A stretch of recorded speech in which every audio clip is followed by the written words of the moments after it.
தோர்மாப்பா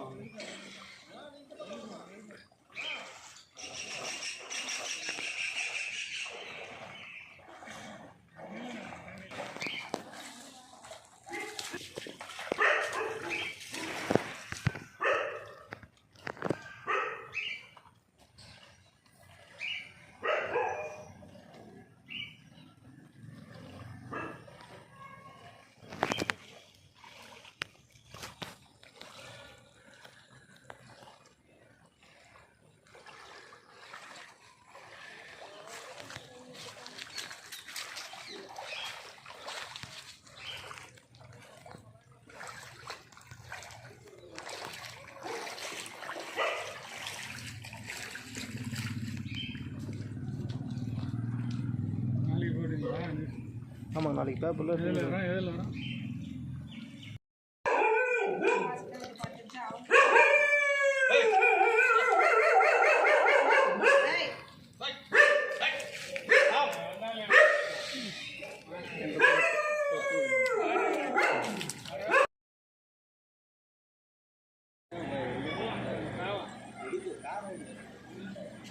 தண்ணி எங்கே அதெல்லாம் தண்ணி எல்லா இடமும் ஏதாவது குழம்பு ஓடி போகிற மாதிரி பண்ணணும்.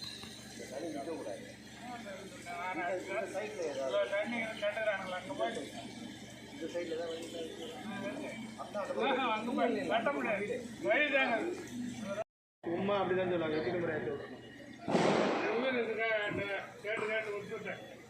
நான் போனேன். இது ரோடு வந்து பஞ்சாயத்தில் ஒப்படைக்கல. காட்டு போட்டார் விஜயராக. அவர்கிட்ட போயிட்டு ஜெராக்ஸ் ஒன்று போய் கொடுத்தேன். அது பஞ்சாயத்து தனியாக அது ஜெராக்ஸ் நான் செய்தி போட்டு நாளைக்கு காலைல வந்து பேசுகிறேன். அப்புறம் அனுப்பிச்சிட்டு கட்டிங் போட்டு மண் வருதுன்னாரு அவரு குணம் வந்துச்சு. வா வா வா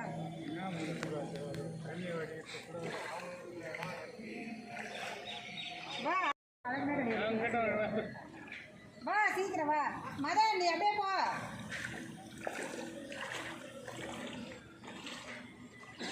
சுத்தமாக தண்ணீர் மேலே வீட்டை எடுங்க சார்.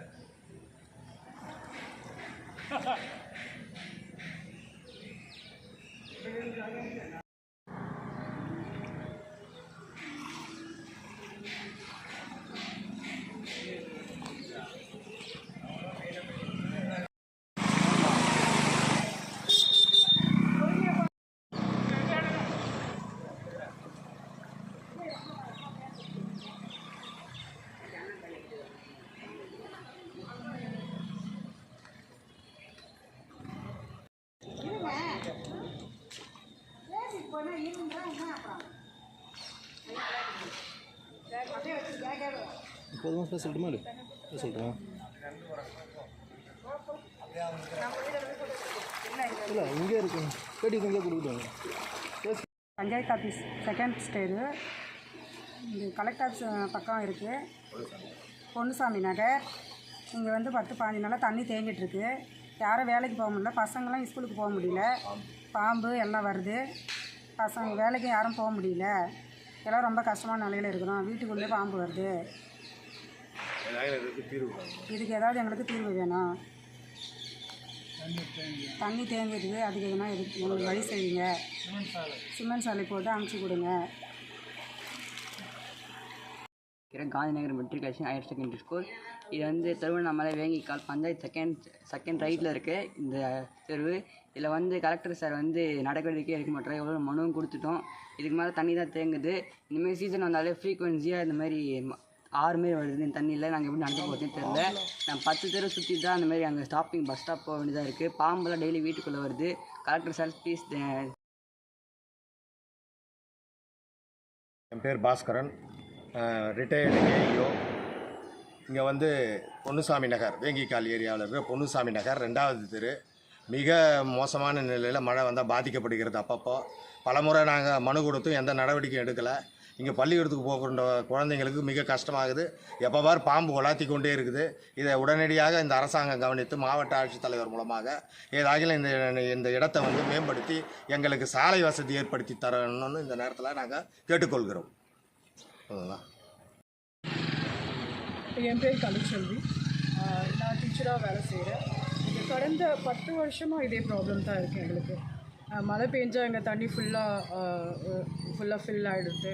என் பையனுக்கு ரொம்ப சிரமமாக இருக்குது. ஏன்னா இவனுக்கு பஸ்ஸு இங்கே தான் வரதுனால அவன் சுற்றின்னு போக வேண்டியதாக இருக்குது. அப்புறம் இங்கே பாம்பு ஏற்கனவே 2 பாம்பு உள்ளே வந்துடுது, வீட்டுக்குள்ளே வந்துடுச்சு. அப்புறம் லைட் வேறு ப்ராப்ளம் இங்கே, அதுவே எங்களுக்கு பயமாக இருக்குது. எங்கன்னா ஷாக்கு எதனா லைன் எதனா கீழே எதனா ஷாக் அடிச்சிருமோ, அது வேறு ப்ராப்ளம்மு. அப்புறம் லைட் ப்ராப்ளம் இங்கே எரியறதே இல்லை தெருவில். Most of the time one இயராக இப்போ எரியல. அதனால் எங்களுக்கு நடவடிக்கை எடுக்கணும்னு நாங்கள் தாழ்மையாக கேட்டுக்கிறோம். தேங்க்யூ. என் பேர் வர்ஷினி. நான் 2nd ஸ்டாண்டர்ட் படிக்கிறேன். இங்கே நிறைய தண்ணி தேங்கியிருக்கு. மழை வந்ததுனால ஸ்கூலுக்கு போக முடியல. பாம்பெல்லாம் வீட்டுக்குள்ளே அதிகமாக வருது. மாவட்ட கலெக்டர் சார் இந்த மாதிரி நடவடிக்கை எடுக்கணும். பேர் குணசுந்தரி. நாங்கள் திருவண்ணாமலை வேங்கிக்கால் பஞ்சாயத்து ஆஃபீஸ் கிட்ட வீடு. எங்களுக்கு மழை பெஞ்சு ஒரு 15 நாளாக தண்ணி தேங்குதுங்க. சுற்றி சாக்கடை தண்ணி மொத்தமாக நிற்கிது. நாங்கள் ஒரு 15 வருஷமாக இந்த இடத்துல இருக்கிறோம். ஆனால் ஒரு நடவடிக்கையும் இங்கே யாரும் எடுக்குது. நாங்கள் கலெக்டர்கிட்ட வந்து மண்டே பெட்டிஷனும் கொடுத்துருக்கோம். ஆனால் அதுக்கு எந்த ஒரு நடவடிக்கையுமே எந்த கலெக்டருமே எங்களுக்கு வந்து செஞ்சு தரல. நாங்கள் தலைவர்கிட்ட சொல்லி தலைவரும் எங்களுக்கு எந்த ஒரு நடவடிக்கையுமே செஞ்சு தரல. கேட்கும் போது தான் நாங்கள் செஞ்சு தரோன்னு சொல்கிறோம் தர. அதுக்கப்புறம் வந்து பார்க்கறது கூட கிடையாது. இப்போ எங்கள் வீட்டை சுற்றி ஒரு 50 வீடு இருக்குது. ஆனால் 50 வீட்டு இப்போ பசங்களை ஸ்கூல் போக வர ரொம்ப கஷ்டம். எங்களுக்கு ரொம்ப சொல்லவே முடியாத அளவு கஷ்டத்தில் இருக்குது. தினம் பாம்பு நடமாட்டம் அதிகமாக இருக்குது. பெரிய பெரிய பாம்பெல்லாம் இருக்குது எங்களுக்கு. எந்த நேரத்தில் பாம்பு வரும், பூச்சி போட்டு அதிகமாகவே இருக்குது. எங்களால் தெருவில் வரவே முடியல. நாங்கள் வெளியில் வந்து இன்றைக்கி 1 வாரம் ஆகுது. மழை பெஞ்சதில் நாங்கள் வெளியே வரல, ஒரு நாள் கூட வெளியில். மழை பெஞ்சால் ஒரு சின்ன எமர்ஜென்சி கூட ஒரு ஹாஸ்பிட்டல் போனோன்னா எங்களுக்கு கஷ்டம். ஒரு ஆட்டோவோ ஒரு 2 வீலரோ எங்களுக்கு வெளியில் வராது. நாங்கள் எல்லாத்துக்குமே வந்து 4 தெரு சுற்றிட்டு போனோம். அப்படி இல்லை நாங்கள் வேறு யாரோட எமர்ஜென்சி கேட்டு அவங்க மாத்திரை மருந்து எல்லாம் எங்களுக்கு வாங்கிட்டு வந்து கொடுக்குற மாதிரி சூழ்நிலை தான் நாங்கள் இருக்கிறோம். தலைவர் எங்களுக்கு எந்த ஒரு நடவடிக்கையுமே எடுத்து தர. கலெக்டருக்கு ஒரு முறை ஒரு 1 இயர் பேக் எங்களுக்கு கொடுத்துருக்கோம் பெட்டிஷன். ஆனால் அது வந்து அவர் சரியான நடவடிக்கை எங்களுக்கு எடுக்கல. இது முதல்ல வந்து கலெக்டர் கவனத்துக்கு முதல்ல போடும் எங்களுக்கு. அவர் ஒரு வாட்டி வந்து பார்த்து சரி செஞ்சு தரேன்னு சொன்னாரே தவிர 2வது அவர் வந்து அதுக்கான பதிலும் செய்யவும் இல்லை எங்களுக்கு. பசங்க ஸ்கூலுக்கு ரொம்ப கஷ்டப்படுறாங்க. யூனிஃபார்ம் நடைஞ்சிட்டு தான் பசங்க தினம் ஸ்கூலுக்கே போகிறாங்க. அங்கே போய்ட்டு யூனிஃபார்ம் போடுற மாதிரிங்குது. ஒரு சில நாள் நடந்து போக ரொம்ப கஷ்டப்படுறாங்க பிள்ளைங்க. நைட்டில் வந்து கரண்ட் கட் ஆகிடுச்சுன்னா எந்த இடத்துல ஒயர் வந்து கட்டாகி விழுது, எப்படி போகிறது, அது ரொம்ப கஷ்டம். பாம்பு வந்து தண்ணியில் பாம்பு எது தண்ணி எதுவும் தெரியாத அளவுக்கு இருக்குது எங்களுக்கு. நீங்கள் பார்த்து ஒரு நல்ல நடவடிக்கை எடுத்தால் நல்லாயிருக்கும்னு நாங்கள் நினைக்கிறோம். இல்லைனா வந்து நீங்கள் இதுக்கு மேலே நடவடிக்கை எடுக்கணும்னா சாலை மறியல் செய்யலான்னு ஒரு முடிவில் இருக்கோம். தெருவில் இருக்காங்க எல்லோரும் சேர்ந்து ஒரு 10 வீட்டுக்காரங்க 50 வீட்டுக்காரங்க மேலவே இருக்கோம். நாங்கள் சாலை மறியல் தான் அடுத்த நடவடிக்கை எங்களோடது. முடிச்சுக்கோங்க.